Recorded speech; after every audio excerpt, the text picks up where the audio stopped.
ओम महालक्ष्म्यै च विद्महे विष्णुपत्न्यै च धीमहि तन्नो लक्ष्मी प्रचोदयात्।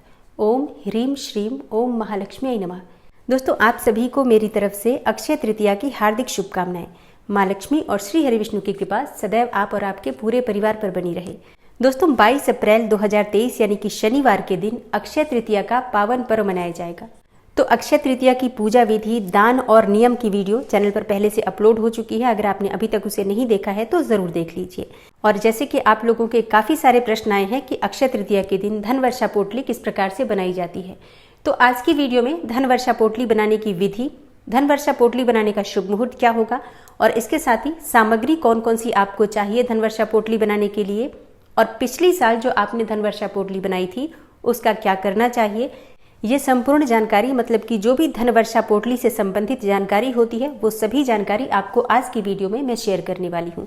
तो आज की वीडियो बहुत महत्वपूर्ण है, पूरा जरूर देखिए। और अगर आपको आज की वीडियो अच्छी लगे तो इसे लाइक भी जरूर कीजिए, क्योंकि आपके लाइक्स, आपके कमेंट्स ही मेरे लिए एकमात्र जरिया है जिनसे मुझे पता चलता है कि आपको ये वीडियो अच्छी लगती है और आपके लिए ये वीडियो उपयोगी है। तो अगर वीडियो अच्छी लगती है तो लाइक तो जरूर ही किया कीजिए। इसके साथ ही कमेंट बॉक्स में माता रानी के नाम का जयकारा भी जरूर लगाइए, इससे आपको सकारात्मक ऊर्जा की प्राप्ति होती है। और अगर आपका कोई भी सुझाव हो, कोई भी प्रश्न हो या कोई भी विशेष वीडियो देखना चाहते हैं तो उसके लिए भी कमेंट बॉक्स में जरूर लिखिए। और चैनल पर पहली बार आए हैं, अगर अभी तक आपने चैनल को सब्सक्राइब नहीं किया है तो आज की वीडियो अगर आपको अच्छी लगे तो चैनल को सब्सक्राइब जरूर कर लीजिए और बेल बटन को भी प्रेस कर लीजिए। तो इससे ये होगा कि इस चैनल पर जो भी नई वीडियो अपलोड होंगी उनकी नोटिफिकेशन आपको सही समय पर प्राप्त होगी। तो सबसे पहले जानते हैं कि पोटली बनाने के लिए आपको किन किन सामग्रियों की आवश्यकता होगी। तो देखिए, पोटली बनाने के लिए सबसे पहले तो आपको चाहिए एक लाल रंग का या फिर गुलाबी रंग का कपड़ा। अब देखिए, शास्त्रों के अनुसार माँ लक्ष्मी को रेशमी वस्त्र बहुत प्रिय है, तो अगर आपको रेशमी वस्त्र मिल जाता है अत्यंत ही श्रेष्ठ होगा। नहीं तो आप क्या कर सकते हैं, आप साटन ले सकते हैं, सिल्क ले सकते हैं, मतलब कोई भी ऐसा कपड़ा जो चमकदार हो, शाइनिंग वाला कपड़ा हो। सूती कपड़ा मत लीजिए, बस इस बात का ध्यान रखिए। इसके अलावा आप चाहें तो पोटली ले सकते हैं। मार्केट में पूजा की दुकानों पर बहुत आसानी से मिल जाती हैं बनी बनाई पोटली। आप चाहें तो घर में भी बना सकते हैं, लेकिन बनी बनाई भी मिल जाती हैं और कुछ ज़्यादा महंगी नहीं होती हैं। आप चाहें तो दुकानों से भी ले सकते हैं। तो आप अपनी इच्छा के अनुसार या तो कपड़ा ले सकते हैं या फिर आप पोटली बनी बनाई या बनाकर भी ले सकते हैं। दूसरी सामग्री आपको चाहिए सिंदूर। सिंदूर की एक डिब्बी ले लीजिए, लाल रंग का सिंदूर होना चाहिए, इस बात का ध्यान रखिए। एक चांदी का सिक्का ले लीजिए, आप चाहें तो नया खरीद सकते हैं या फिर पहले का भी रखा हुआ है तो आप उसका भी प्रयोग कर सकते हैं, कोई समस्या नहीं है। अगली सामग्री है साबुत हल्दी। एक गठान साबुत हल्दी चाहिए, ज़्यादा नहीं चाहिए, लेकिन साबुत हल्दी ही चाहिए, इस बात का ध्यान रखिए। 5 लौंग चाहिए, फूल वाली लौंग होनी चाहिए। 5 हरी इलायची चाहिए। 5 कौड़ियाँ ले लीजिए, आप पीली कौड़ियाँ भी ले सकते हैं, चाहे तो सफ़ेद कौड़ियाँ भी ले सकते हैं। 5 गोमती चक्र ले लीजिए और 5 ही आपको कमल गट्टे लेने हैं। और इसके अलावा आपको चाहिए थोड़े से अखंडित चावल, मतलब कुछ दाने चावल के आप ले सकते हैं। लेकिन चावल को आपको क्या करना है, थोड़ी सी रोली ले लीजिए, उसी में आप चावल डालकर और चावल को लाल रंग से रंग दीजिए।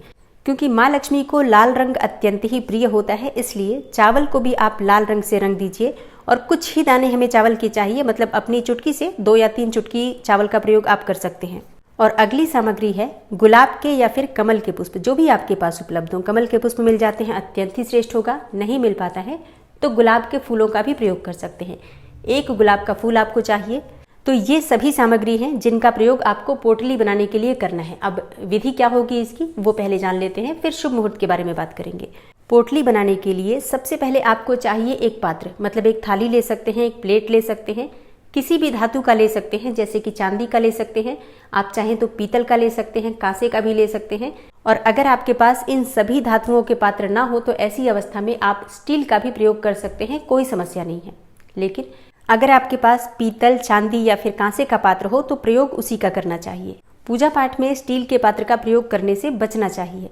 तो अपनी इच्छा के अनुसार आप कोई भी एक पात्र ले लीजिए। उस पात्र में अष्टगंध से आपको श्रीम लिखना है। और हाँ, अष्टगंध ना हो तो आप रोली का भी प्रयोग कर सकते हैं, कोई समस्या नहीं है। श्रीम आप सभी जानते हैं माँ लक्ष्मी का बीज मंत्र है, इसलिए जब आप श्रीम लिख रहे हैं तब माँ लक्ष्मी का मन में ध्यान कीजिए और लिखने के बाद माँ लक्ष्मी का स्वरूप मानकर पंचोपचार विधि से, मतलब धूप, दीप, अक्षत, पुष्प इत्यादि अर्पित करके श्रीम का, मतलब माँ लक्ष्मी के बीज मंत्र का पूजन कर लीजिए। अब आपको क्या करना है, उसी थाली में आपको पोटली में जो भी सामग्री मैंने आपको बताई है, सभी सामग्री उस थाली में ही, उस पात्र में ही आपको रख देना है। अब देखिए, जैसे कि आपने अगर लाल कपड़ा या गुलाबी कपड़ा ले रखा है तो थाली में ही, मतलब जो आपने बीज मंत्र का पूजन किया है उसी के ऊपर आपको लाल कपड़ा बिछाकर और पोटली की जो भी सामग्री मैंने आपको बताई है उसी कपड़े पर रख देना है। और अगर आपके पास पोटली है तो ऐसे में उसी थाली में, मतलब उसी पात्र में जिसमें आपने श्रीम लिखा है उसी पात्र में आपको पोटली भी रखना है और जो भी सामग्री है पोटली वाली वो सभी सामग्री भी उसी पात्र में रखना है।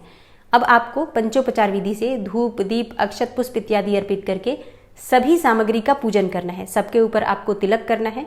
हल्दी से, अष्टगंध से और कुमकुम से तिलक कर दीजिए, अक्षत अर्पित कर दीजिए, पुष्प अर्पित कीजिए, धूप दीप दिखा दीजिए। मतलब पंचोपचार विधि से आप उस सभी सामग्री का पूजन कर लेंगे। और हाँ, एक और चीज़ बताना चाहूँगी, जैसे कि जब हम पोटली की पूजा करते हैं, पोटली की सामग्री की पूजा करते हैं, तो उससे पहले माँ लक्ष्मी और श्री हरि विष्णु की पूजा आराधना की जाती है। तो जो भी अक्षय तृतीया की पूजा आराधना की जाती है, पहले आप अक्षय तृतीया की पूजा कर लीजिए, लक्ष्मी और नारायण की पूजा कर लीजिए। और जो भी आपके घर में नित्य के देवी देवता विराजित हैं, जिनकी आप प्रतिदिन पूजा करते हैं, वो पूजा कर लीजिए।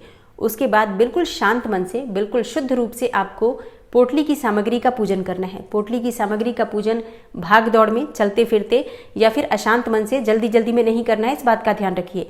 हम स्थिर लक्ष्मी के लिए पूजा कर रहे हैं, इसलिए जब आप पूजा करेंगे बिल्कुल शांत मन से बैठकर स्थिर भाव से एकाग्रता के साथ माँ लक्ष्मी की और नारायण जी की पूजा आराधना करेंगे। उसके बाद पोटली की पूजा करेंगे तो बिल्कुल शुद्धता के साथ बैठिए, बिल्कुल शांत मन से, क्योंकि मन में ये भाव होना चाहिए कि आपके पास लक्ष्मी और नारायण के स्वागत के अलावा इस वक्त और कोई काम नहीं है। माँ लक्ष्मी और नारायण आपके द्वार पर खड़े हैं, आप उनका स्वागत कर रहे हैं, उनके बैठने की, उनके रहने की तैयारी कर रहे हैं और दुनिया में क्या हो रहा है इससे आपको कोई लेना देना नहीं है। जब इस प्रकार का भाव आपके मन में होगा तभी लक्ष्मी और नारायण आपके घर में आते हैं और तभी स्थिर रूप से वास करते हैं। तो भाव का बहुत महत्व होता है किसी भी पूजा पाठ में, इस बात का ध्यान रखिए। तो जब आप पोटली की पूजा कर लेते हैं पंचोपचार विधि से, मतलब धूप दीप अक्षत पुष्प इत्यादि अर्पित करके पोटली की सामग्री की पूजा कर लीजिए। उसके बाद वहीं बैठकर आपको माँ लक्ष्मी के मंत्रों का जप करना है। अब देखिए कौन से मंत्र का जप करना है। देखिए कुछ चीजें मैं आपको बता रही हूँ, जो भी आपको सुविधाजनक लगती हैं उन्हीं मंत्रों का, उन्हीं स्तोत्रों का आप जप कर सकते हैं। जैसे कि अगर आपके पास समय हो और आप उच्चारण अच्छे से कर पाते हैं, श्री सूक्त का पाठ कर लीजिए या फिर कनकधारा का पाठ कर लीजिए। तो अगर आप श्री सूक्त या फिर कनकधारा पढ़ते हैं तो 16 बार कम से कम श्री सूक्त या कनकधारा का पाठ होना चाहिए, इस बात का ध्यान रखिए।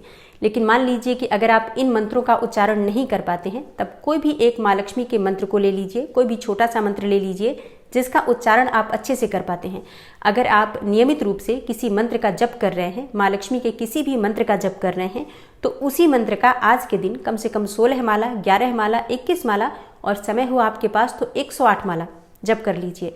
लक्ष्मी जी के मंत्रों का जप करने के लिए आपको चाहिए कमलगट्टे की माला या फिर आप स्फटिक की माला ले सकते हैं। अब अगर आपके पास ये दोनों माला नहीं है तब ऐसे में आप रुद्राक्ष की माला का भी प्रयोग कर सकते हैं, क्योंकि रुद्राक्ष की माला से किसी भी मंत्र का जप किया जा सकता है। अब जैसे अगर आप नियमित रूप से किसी मंत्र का जप नहीं करते हैं तो ऐसे में माँ लक्ष्मी का एक बहुत ही चमत्कारी मंत्र है, उस मंत्र का जप कीजिए। मंत्र है ओम ह्रीम श्रीम ह्रीम ओम महालक्ष्मी नमः। ओम ह्रीम श्रीम ह्रीम ओम महालक्ष्मी नमः। इस मंत्र का जप कीजिए। ये मंत्र इतना अधिक प्रभावी है कि मात्र 11 माला भी अगर इस मंत्र का आप जप कर लेते हैं तो इससे आपको माँ लक्ष्मी की स्थिर कृपा प्राप्त हो जाती है। तो पूजा करते समय अगर आप इस मंत्र का जप कर रहे हैं तो कम से कम 11 माला इस मंत्र का जप आज के दिन यानी अक्षय तृतीया के दिन आपको जरूर करना है। उस मंत्र जप करने के बाद आपकी पोटली की पूजा पूर्ण हो जाती है। इसके बाद अगर आप कोई और भी पूजा करना चाहते हैं, मंत्र जप करना चाहते हैं तो बिल्कुल कर सकते हैं। उसके बाद लक्ष्मी और नारायण की आरती कर लीजिए। पूजा पाठ में जाने अनजाने किसी भी प्रकार की गलतियां हो जाती हैं, उसके लिए क्षमा प्रार्थना कर लीजिए। इसके बाद माँ लक्ष्मी और श्री हरि विष्णु से अपने दोनों हाथ जोड़कर प्रार्थना कीजिए कि हे भगवान, हे श्री हरि विष्णु, हे माँ लक्ष्मी, हे जगत के पालनहार, आप दोनों का स्थिर वास मेरे घर में हो, इसके लिए मैं आप दोनों से हाथ जोड़कर प्रार्थना करता हूँ या प्रार्थना करती हूँ। हे श्री हरि विष्णु, हे माँ लक्ष्मी, स्थिर रूप से आप मेरे घर में वास करें, मेरे घर में सुख समृद्धि सर्वदा वास करें। इस प्रकार से अपने भाव माँ लक्ष्मी और श्री हरि विष्णु से प्रार्थना करते हुए कहिए। और इसके बाद अगर आपने कपड़े में सामग्री रखी हुई है तो उसी कपड़े में, मतलब कुछ भी नहीं करना है आपको, बस कपड़े में ही सभी सामग्री को एक साथ करके और बांध देना है। कलावा ले लीजिए, कलावे से सभी सामग्री एकत्रित करके कपड़े के ऊपर एक छोर पर बांध दीजिए, जैसे कि पोटली की तरह बन जाए वो। और जिन लोगों ने पोटली का प्रयोग किया है सभी सामग्री एक एक करके पोटली में डाल दीजिए। सबसे पहले पुष्प डालना है आपको, पुष्प के ऊपर ही आपको बाकी की सभी सामग्री डालनी है। ये समझ लीजिए कि जैसे आप माँ लक्ष्मी को पुष्प का आसन दे रहे हैं, उसी प्रकार से पुष्प पहले रख दीजिए मन में, इसी प्रकार से भाव करते हुए कि आप आसन दे रहे हैं माँ लक्ष्मी को, और पुष्प के बाद आप चांदी का सिक्का रख दीजिए और इसके बाद एक एक करके सभी सामग्री उसी पोटली में डाल दीजिए। फिर आप पोटली को बंद कर दीजिए, जैसे कि ऊपर धागा होता है, धागा खींचकर पोटली बंद कर दीजिए। अब इस पोटली का क्या करना है, देखिए ये पोटली आप चाहें तो अपने घर में धन रखने के स्थान पर रख सकते हैं।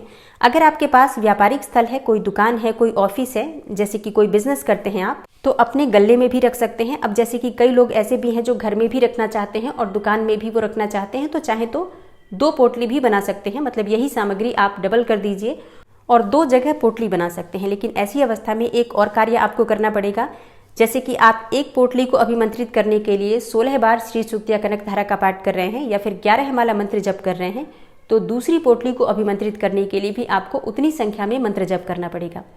क्योंकि देखिए मंत्रों के प्रभाव से ही इस पोटली को धन वर्षा पोटली कहा जाता है। सामग्री का कोई महत्व नहीं है, सामग्री आप कभी भी रख दीजिए, कहीं भी रख दीजिए, दुकानों पर तमाम पड़ी रहती हैं ये चीजें, इनका कोई भी प्रभाव नहीं होता है। प्रभाव सिर्फ हमारे जपे गए मंत्रों के द्वारा होता है। जितना अधिक आप मंत्र जप करते हैं उतना ही प्रभावशाली आपकी पोटली बनती है, इस बात का ध्यान रखिए। तो अगर आप 2 पोटली बनाते हैं, मंत्रों की संख्या भी आपको दुगनी करनी पड़ेगी। तो अगर आप चाहें तो धन रखने के स्थान पर रख सकते हैं, गले या तिजोरी में रख सकते हैं। दूसरा ऑप्शन है कि आप अपने घर के मंदिर में ही रहने दीजिए, पूजा कर लीजिए, मतलब आज पूजा कर लीजिए। उसके बाद प्रतिदिन आप पंचोपचार विधि से धूप दीप अक्षत पुष्प इत्यादि, जैसे कि आप अपने घर में प्रतिदिन पूजा कर रहे हैं तो धूप दीप दिखाते रहिए और घर के मंदिर में ही रहने दीजिए। हर रोज जब आप धूप दीप दिखा रहे हैं उस समय एक बार श्री सूक्त का पाठ या कनक धारा का पाठ या किसी भी लक्ष्मी मंत्र का जप कर लीजिए। तो इससे इस पोटली का जो प्रभाव है वो कई गुना बढ़ जाएगा और दिन दूनी रात चौगुनी आपके परिवार की तरक्की होती है। तो दोनों ऑप्शन आपके पास है, आप चाहें तो धन रखने के स्थान पर रख सकते हैं या फिर घर के मंदिर में भी रहने दे सकते हैं, कोई समस्या नहीं है। अब जैसे कि कई लोगों के प्रश्न आए हैं कि जो दीपावली पर हमने धन वर्षा पोटली बनाई थी वो हमने धन रखने के स्थान पर रखी है, तो इस पोटली का क्या करें। देखिए दीपावली पर जो धन वर्षा पोटली बनाई थी आपने, अभी उसको 1 वर्ष पूरे नहीं हुए हैं, तो अभी आप उसे वहां से नहीं हटा सकते हैं, जहां पर वो रखी है वहीं रहने दीजिए।